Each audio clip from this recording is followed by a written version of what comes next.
We are learning to flip the sound. We know that sometimes vowels, A, E, I, O, U, the vowels, have a long sound or a short sound. When we're reading a word and we're not sure whether it has a long or a short vowel sound, we can try both to see what makes sense.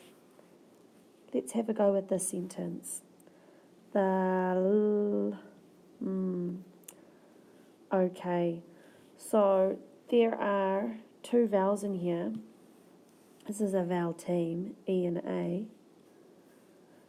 I know that E has a short vowel sound, E, E, E. And I know also that it has a long E sound, E.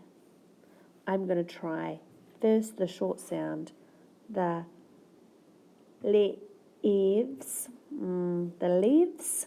The short sound didn't quite make sense. Let's try the long sound. The leaves. The leaves fell off the tree. And it makes sense now too. The leaves fell off the tree. Let's try with this sentence. The big dog has wit. I'll flip the sound. I need to flip the I sound. The big dog has white. That makes sense. The big dog has white and black fur. Let's try this sentence.